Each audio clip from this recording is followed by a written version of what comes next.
Our guy, Coach Prime at Colorado, they took on North Dakota State, and it was a game. I mean, North Dakota gave them a game. There were some question marks in terms of what Colorado football will look like this year, what they could or expect to be. Guys, what was your grade? How did you feel about the previewing and the premiering of Travis Hunter, Shadeur Sanders, Colorado's, and what they brought to the table?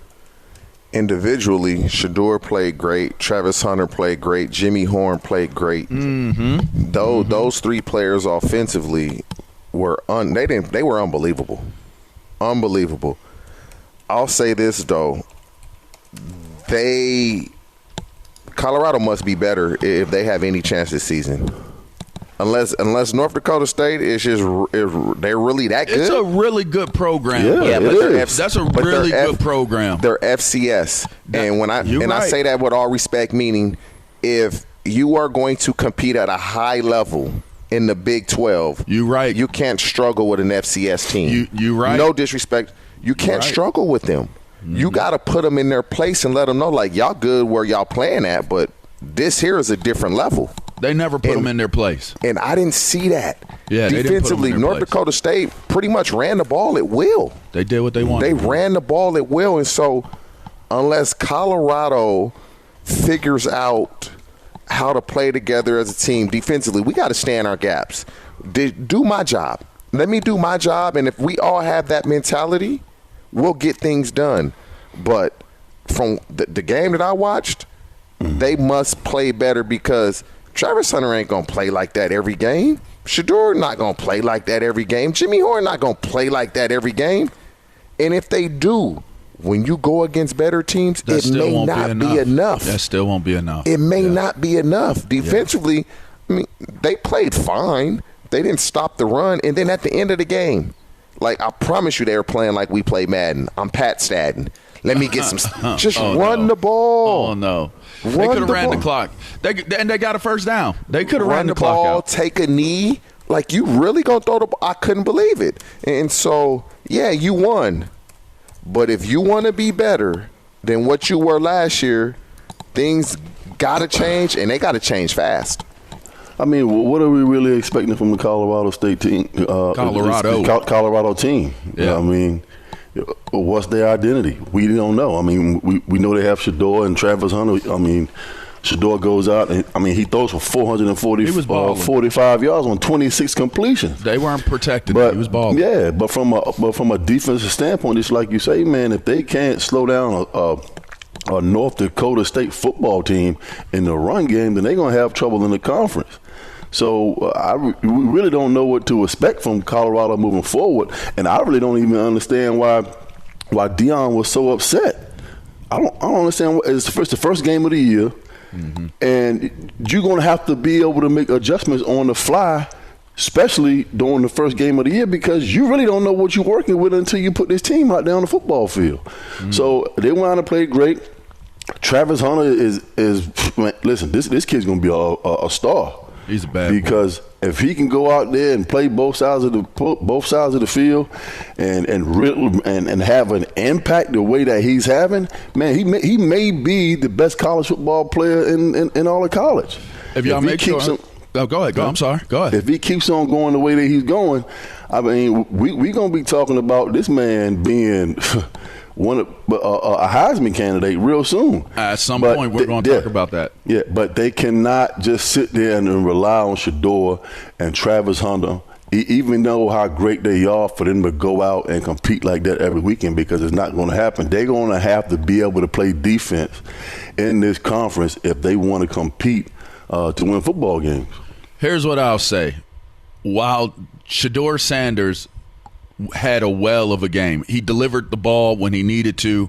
He delivered the ball under duress. He was getting hit on some of his biggest plays.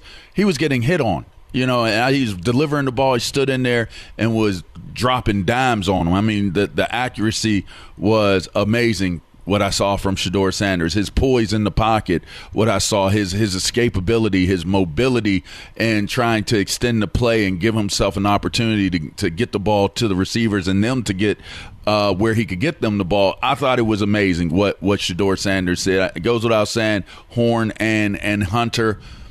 But then there's always the but, right? You look at the A grades, and it's like no one ever sits there and focuses on what you did well and what you did great. It's always that question mark of what you didn't do well and what you didn't do great.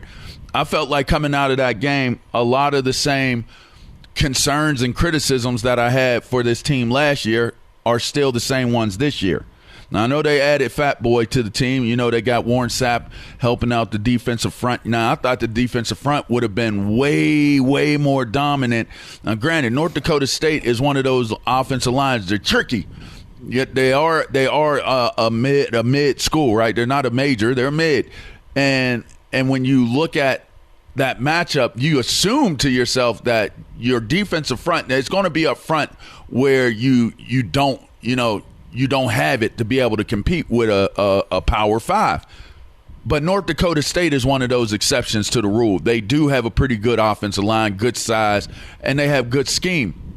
Nonetheless, I was still looking for more of a dominant presence from the front of Colorado, both offensively and defensively, but more specifically important, like you said, TJ, up front, they were not a dominant, disruptive, kind of dictate to this North Dakota State team what they were in terms of being a Power 5 team and coming into the season opener that way. That's a concern. I think that's a concern. I think another major concern is the running game. We said last year, you got to have a running game. And they could not establish the running game against a North Dakota team. It was a tad bit perplexing because I would have assumed that they would have been able to establish a presence up front and a presence in the running game that gets you going into the season.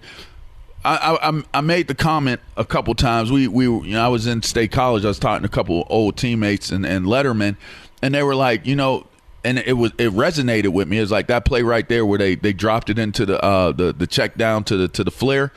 A Power 5 kid makes that. That's a catch and tackle. You saw a few plays where it was like, you saw where he was able to throw the ball there. That defender will be there. That might be a pick 6 against a Power 5 team. So I started thinking to myself, if they don't clean up some of these things where you can only focus in on what they're doing in the passing game, it could be problematic for them having success in the Big 12. I personally think it's a harder road to hoe going into the Pac-12. Into the Big 12 versus what they had to endure and go through with the Pac-12 this past season. Stop it. I do.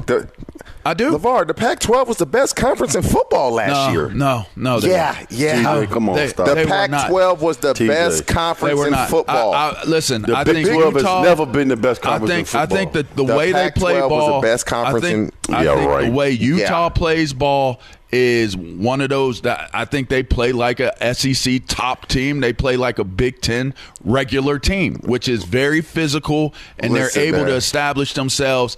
I do not see the Pac-12 being the same type of competition outside of Oregon and Utah. Last year, the Pac-12 was the best school. They had 3 teams in the top 10 at the end of the season in Utah, Oregon, and Washington. Because y'all play against each other. No. And y'all play against each other. Y'all not good. They're not that good. What happened when the bowl games came around? We didn't play against each other. What happened then? Nobody cares. Okay, now too many opt-outs. Excuses only satisfy those who make them. And they remember that. Excuses only satisfy those who make them. Yeah, I'm with you. I don't think it's an excuse. I just don't think that anyone would ever consider the Pac-12. If the Pac-12 if they were the best, no. If you guys are being honest, they're not. Last year, it was the best conference in football.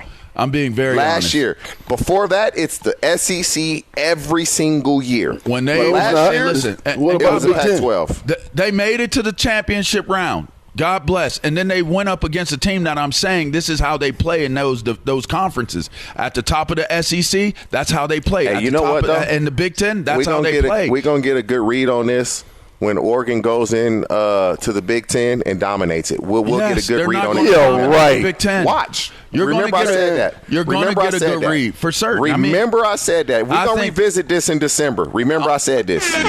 All I'm telling you is I think that Oregon will do well. I think they'll do well. UCLA, you talking about the Pac-12? It's a two-team race in the Big Ten. No, it's not.